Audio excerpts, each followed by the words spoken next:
Bismillahirrahmanirrahim. Alhamdulillah wassalatu wassalamu ala Rasulillah wa ala alihi wa sahbihi wa mawala ba'da. Jamaah sekalian yang dimuliakan oleh Allah Azza wa Jalla, kita melanjutkan kembali pembahasan kitab Sahih Ashraf As-Sa'ah, hadis-hadis sahih terkait Ashraf As-Sa'ah. Ashraf As-Sa'ah, tanda-tanda As-Sa'ah, hari kiamat. Kitab ini ditulis oleh salah satu murid Syekh Al-Albani rahimahullah ta'ala, yaitu Isam Musa Hadi. Dan kita telah membaca muqaddimah dari kitab ini dalam kajian sebelumnya, di mana dikhususkan dalam kitab ini penulis menyebutkan dan mencantumkan hadis-hadis yang sahih, yang diteliti kesahihannya oleh penulis dan terutama diambilkan, disumberkan pengambilan hadis-hadis yang sahih dari apa yang disahihkan oleh khususnya Syekh Al-Albani rahimahullah ta'ala. Di dalam kitab-kitab beliau, kitab-kitab Syekh Al-Albani rahimahullah ta'ala, dan dibagi kitab ini menjadi beberapa bagian, yaitu pembagian hari atau tanda-tanda hari kiamat ini dibagi menjadi sughra, wusqa, dan kubra, sebagaimana dalam mukadimah yang sebelumnya kita baca. Sughra adalah tanda-tanda yang dikhabarkan oleh Rasulullah SAW dan sudah terjadi, selesai, sudah berakhir, sudah selesai tanda-tanda tersebut. Ini disebut tanda kecil, yaitu tanda yang sudah terjadi ketika Rasulullah menyebutkan, baik itu terjadi di zaman Rasulullah, di masa Rasulullah SAW, atau setelah Rasulullah wafat, di mana terjadi di masa para sahabat, tabi'in, atau setelahnya sampai sekarang. Sampai sekarang, ketika itu sudah terjadi, maka itu termasuk tanda kecil yang sudah selesai, yang nanti akan disebutkan paling awal. Tanda-tanda ini disebutkan yang paling awal, yaitu tanda-tanda hari kiamat yang kecil, seperti diutusnya Rasulullah, dan itu sudah berakhir. Wafatnya Rasulullah, terjadinya terbelah bulan, terbelahnya apa? Rembulan, dan itu sudah terjadi, sudah selesai. Itu di zaman Rasulullah, di zaman Rasulullah SAW kejadian tersebut. Nah, ini. Lalu kemudian yang terjadi setelah wafat Rasulullah, perang Jamal, perang Siffin, peperangan fitnah yang terjadi di kalangan kaum muslimin, penumpasan kaum Khawarij. Dan penumpasan kaum Khawarij ini sebagian disebutkan oleh para ulama itu termasuk di bagian sughra. Sughra jadi sudah selesai. Sebagian ulama menyebutkan ini termasuk wusta. Wusta itu apa? Wusta itu adalah yang mana setelah muncul, telah terjadi, tetapi masih terus berlangsung, masih terus berjalan. Nah, munculnya kaum Khawarij ini sudah terjadi, sudah muncul sejak zamannya Utsman bin Affan, Ali bin Abi Thalib. Nah, kemudian itu terus sampai sekarang masih bermunculan, sehingga tanda munculnya kaum Khawarij itu termasuk masuk wusta. Ini pendapat yang lebih kuat. Munculnya kaum Khawarij itu adalah wusta, karena itu sudah terjadi tetapi masih terus akan berlangsung. Peperangan yang dilakukan oleh kaum Khawarij, pemberontakan dan kesesatan mereka, membunuh kaum muslimin, membiarkan kaum musyrikin. Mereka justru memerangi kaum muslimin, meninggalkan ahlul bangsa, meninggalkan orang musyrik. Biarkan oleh mereka tidak diperangi. Dan ini tanda terus terjadi, terus sampai Rasulullah menyebutkan kejadian munculnya kaum Khawarij itu sampai menjelang hari kiamat, sampai munculnya Dajjal. Sampai menjelang munculnya Dajjal itu terus akan bermunculan pemahaman kaum Khawarij. Subhanallah. Nah, sehingga itu termasuk di musta. Nah, ada pun yang terakhir yaitu kubro, tanda-tanda besar yang mana sama sekali belum terjadi. Nah, itu nanti akan disebutkan di bagian akhir dari kitab ini. Bagian akhir dari kitab ini, urutan kejadian atau yang akan terjadi belum terjadi saat ini, belum muncul tanda itu. Ya'juj, Ma'juj, Dajjal, turunnya Nabi Isa, kemudian munculnya emas di Sungai Efrat, munculnya gunung emas di Sungai Efrat. Ini sampai sekarang belum terjadi. Keluarnya Ya'juj Ma'juj juga belum terjadi. Kalau terbit matahari dari sebelah barat, ini tanda besar. Kenapa? Belum terjadi kecuali nanti di akhir. Di bagian akhir. Nah, kemudian berbagai tanda ini, tanda kiamat kubra, ini dikumpulkan oleh para ulama menjadi asyraf sa'at kubra, tanda-tanda hari kiamat besar. Ini yang belum terjadi, nanti baru di akhir zaman, menjelang hari kiamat. Nah, di sini akan disebutkan tanpa berpanjang lebar, sebagaimana dalam pembahasan kita hadis atau kita Madhabat al-Mu'ad, ada apa salah mati. Di situ juga hanya disebutkan hadis saja dan judulnya, judul kemudian hadis, lalu kemudian derajat hadis itu disebutkan di catatan kakinya. Catatan kaki itu berisi tentang hukum terhadap hadis tersebut. Nah, inilah yang disusun oleh penulisnya. Nah, kita sekarang masuk kepada pembagian atau masuk kepada rincian dari tanda kiamat. Sebagaimana sudah disebutkan di dalam mukadimah, terbagi menjadi 3: sughra, wusta, dan kubra. Sughra kecil, wusta pertengahan, kubra besar. Dan dimulai dari yang sughra dulu. Di sini akan dimulai dengan yang sughra dan sudah terjadi di zaman Rasulullah. Apa yang terjadi sudah ada di zaman Rasulullah SAW, maka ini dikatakan. Nah, tanda yang pertama tanda hari kiamat adalah ketika Rasulullah sudah diutus. Diutusnya Rasulullah itu awal tanda hari apa? Hari kiamat. Ketika Rasulullah diutus menjadi Rasul terakhir, Nabi terakhir, maka di situ tanda awal hari kiamat. Tanda hari kiamat pertama yang muncul dan disebutkan oleh Rasulullah SAW adalah ketika beliau diutus. Dan ini disebutkan dalam beberapa hadis. Dasarnya ini dalam beberapa hadis yang akan disebutkan. Yang pertama, Anas bin Malik radhiyallahu anhu. Dari Anas bin Malik radhiyallahu anhu, ia berkata, qala Rasulullah sallallahu alaihi wasallam. Rasulullah sallallahu alaihi wasallam bersabda, "Bu'istu ana wasa'ah kahataini." Aku diutus, kata Rasulullah. Bu'istu, aku telah diutus. Ana dalam keadaan aku dengan hari kiamat, dalam keadaan antara aku dan hari kiamat. Kahataini itu seperti ini, dua jari ini. Rasulullah menggabungkan antara jari telunjuk dan jari apa? Tengah.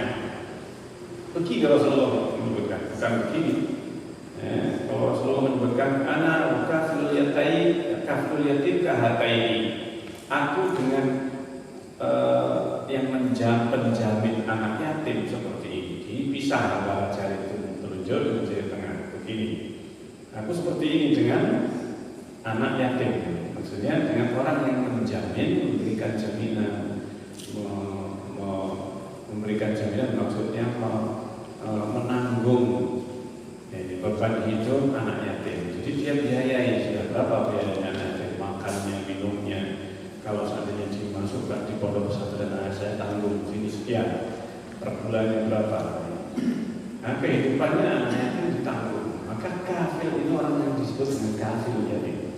Orang yang menanggung biaya hidup atau seluruh biaya yang dikeluarkan untuk anak yatim ini. Nah, maka dia kata Rasulullah antara yang seperti ini. Ini sangat dekat dan kedudukannya orang yang menjadi kafir itu juga dengan Rasulullah SAW. Ada pun hari kiamat digambarkan Rasulullah malah didekatkan, ditandangkan antara jari telunjuk dan jari tengah. Aku seperti ini dengan hari kiamat. Apa maksudnya? Ini disebutkan, hadis ini diriwayatkan oleh Imam Bukhari dan Muslim. Dan makna dari hadis ini, maknanya disebut oleh para ulama, tafsirnya ada dua.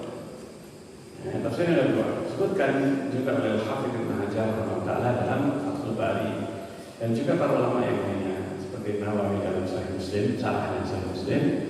Ini disebutkan ada dua makna kedekatan antara Rasulullah dengan rakyat.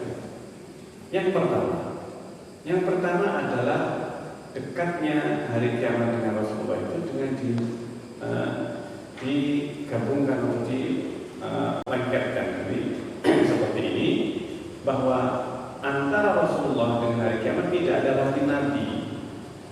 Rasulullah nanti yang terakhir.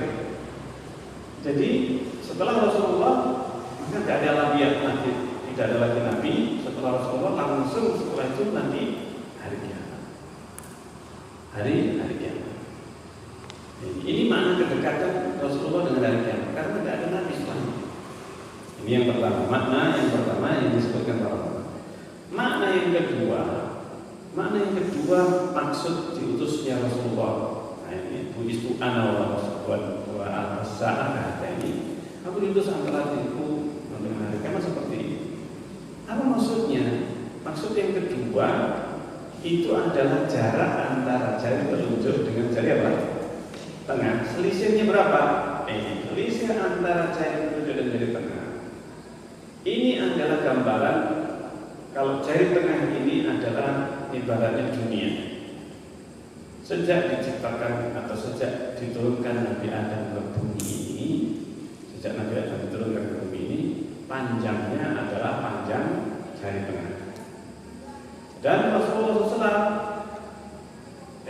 itu seperti ketika diutus Rasulullah, waktu jarak antara Nabi Adam diturunkan ke dunia atau jarak antara bumi diciptakan sampai hari kiamat, itu jarak antara jari ini, panjangnya jari ini, sepanjang jari ini umurnya bumi.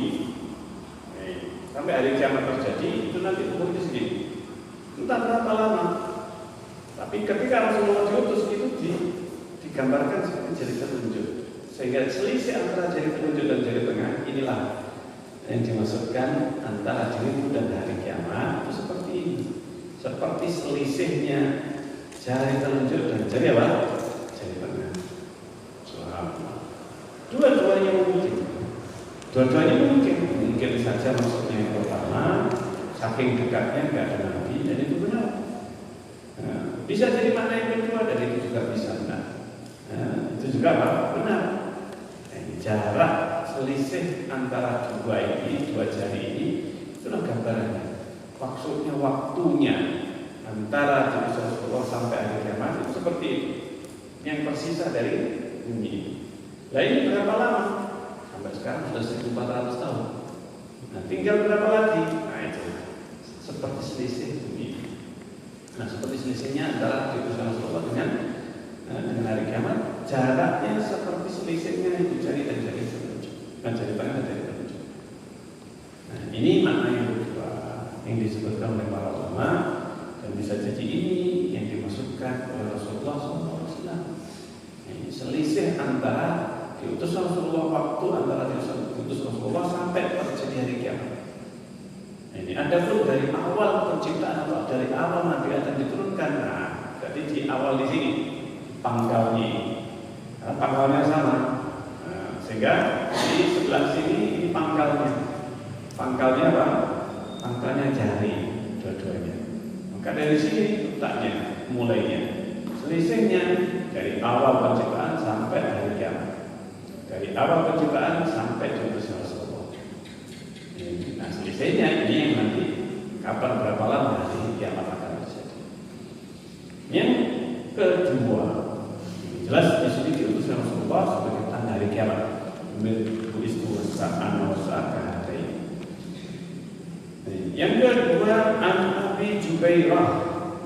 Dari Abu Jubairah an Asy'ari min al-Ansar, dari beberapa syekh dari kalangan Ansar, mereka semuanya kalangan Ansar ini mengatakan, tapi ini sahabat Ansar, para sahabat Ansar. Kalau mereka berkata, sami'na Rasulullah sallallahu alaihi wasallam, aku mendengar Rasulullah, kami mendengar Rasulullah sallallahu alaihi wasallam yaqulu. Mereka berkata, bu'istu fi nasamis sa'ah.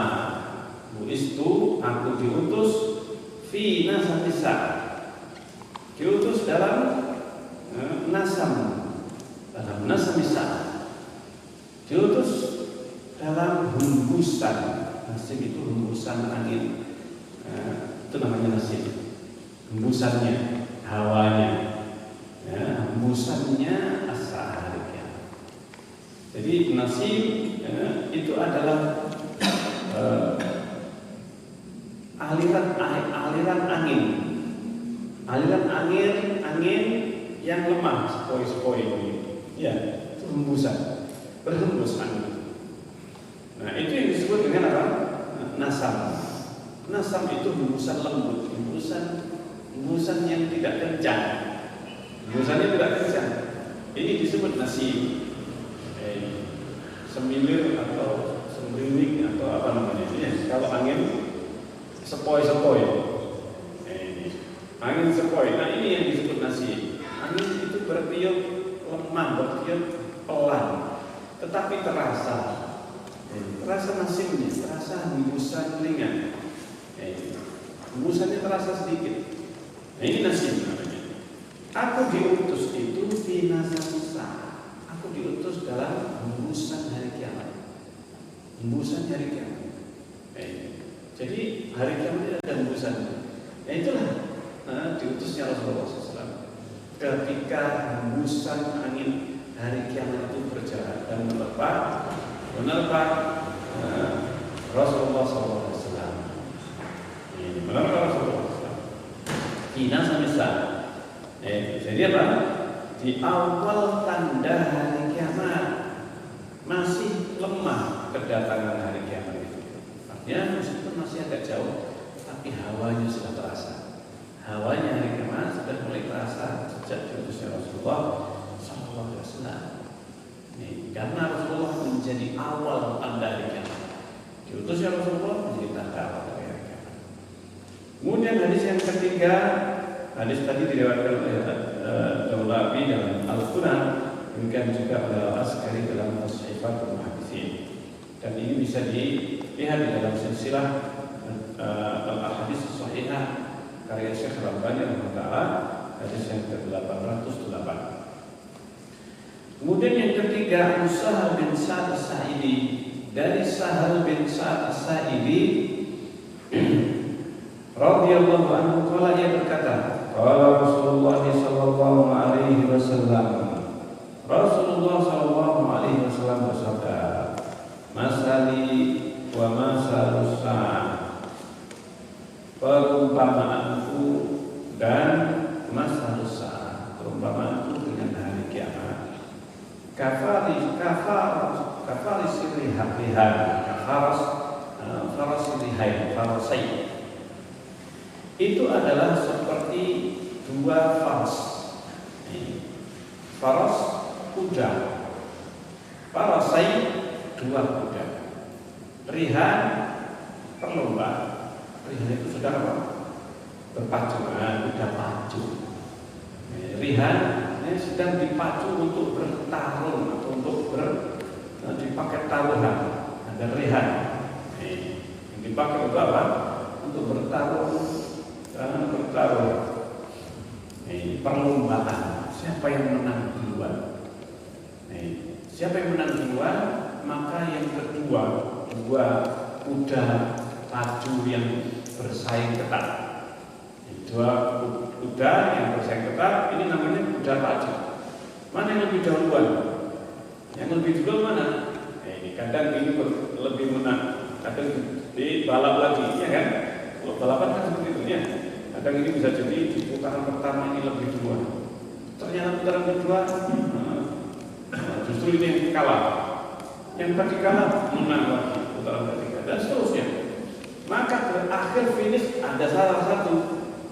Tapi biasanya kalau dua kuda yang sangat ketat antara satu dengan yang lainnya, kadang yang satu ini menang, kadang yang satu kalah, maka selisih jaraknya itu hanya sedikit. Maka diumpamakan utusnya Rasulullah SAW itu dengan hari kiamat kafar Rasulullah seperti dua faras. Dua faras pilihan. Kafar Rasulullah. Jadi seperti itu. Selisihnya sedikit jadinya. Selisihnya antara kuda yang satu dan kuda yang kedua.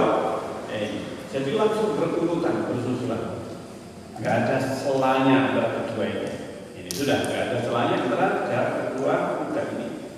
Paling berebutan untuk menjadi yang pertama. Itulah gambarannya Rasulullah memberikan. Wa mazali wa mazalusa, perumpamaan yang lainnya Rasulullah. Ini ada beberapa perumpamaan antara Rasulullah dengan hari kiamat. Jadi jaraknya. Nah, perumpamaannya juga dengan hari kiamat adalah karena salirojulin seperti hanya seseorang ba'asahu qaumun toli'atan. Seorang diutus oleh satu kaum untuk menjadi toli'ah. Toli'ah itu intel. Toli'ah itu intel atau pion. Yang dia harus datang untuk meneliti satu kaum atau musuh. Dia harus mengetahui, harus mencari informasi tentang musuh tersebut. Tentang musuh, siapa musuh dan bagaimana musuhnya. Maka ini namanya toli'ah. Toli'ah, pengintai. Toli'ah itu kalau kan namanya pengintai. Nah, ini yang mengintai. Kalau dalam peperangan, pengintai ini dia harus betul-betul lihai dalam kamuflase, dalam dia mencari informasi sampai dia itu seperti musuh.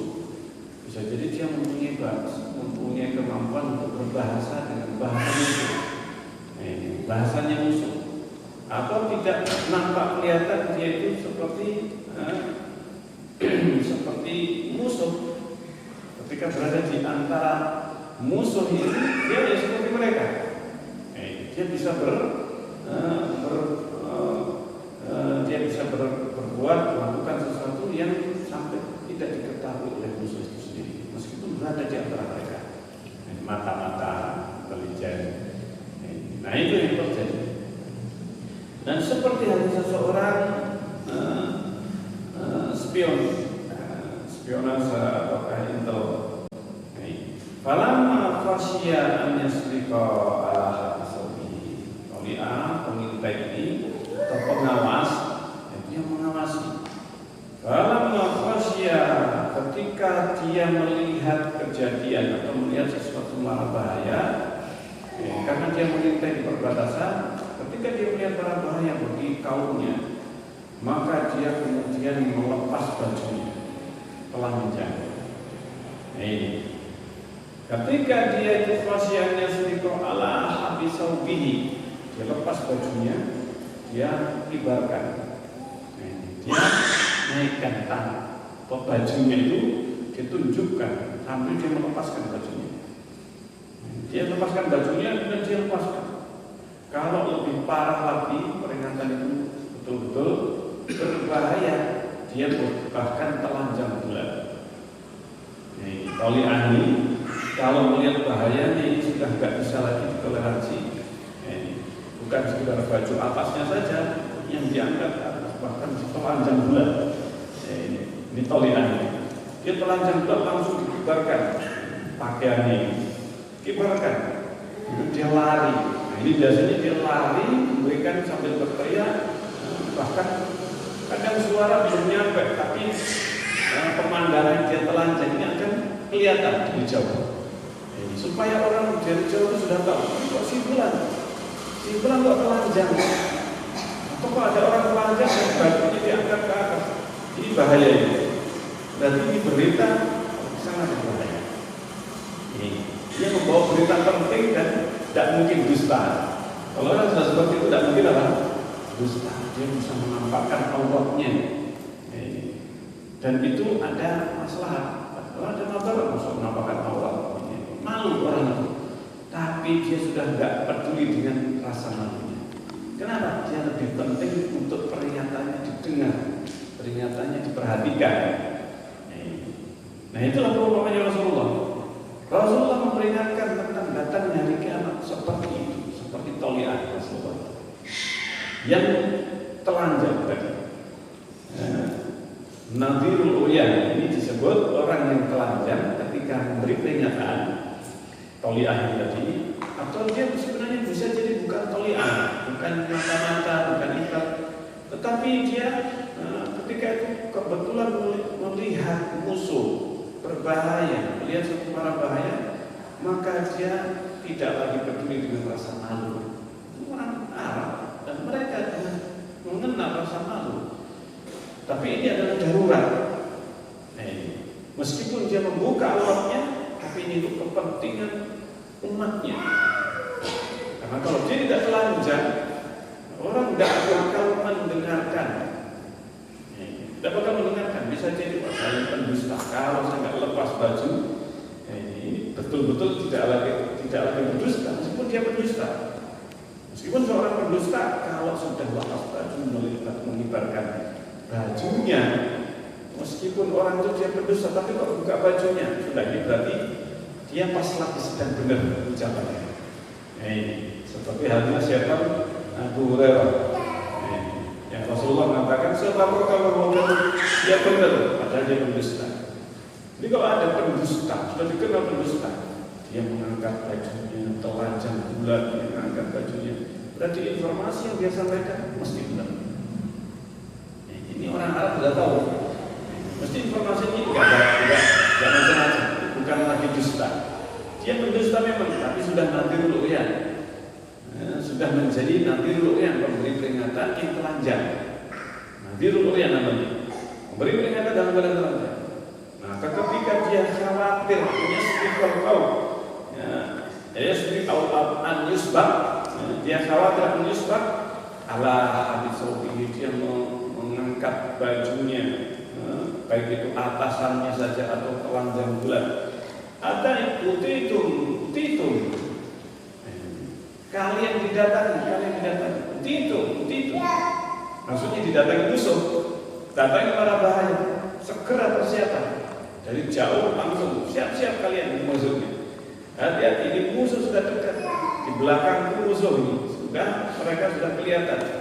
Maka dia lari memberikan peringatan kepada kaumnya. Ini dia memberikan peringatan sambil telanjang. Maka disebut dengan nadhirul uyan, memberi peringatan yang telanjang. Baik. Anadaka. Kata Rasulullah, itulah aku. Aku adalah nadhirul uyan tadi. Aku adalah yang berperingatan dan kepada telanjang. Itulah aku, maksudnya Rasulullah itu diutus di akhir umat manusia dan betul-betul memberikan peringatan kepada manusia agar mereka itu mau masuk Islam, agar mereka taubat perbuatannya. Ini makna dari nadhirul uyan dan pentingnya memberi peringatan sehingga ini nadhirul uyan ini. Nah ini adalah 3 hadis yang menunjukkan salah satu tanda hari kiamat adalah diutusnya Rasulullah SAW.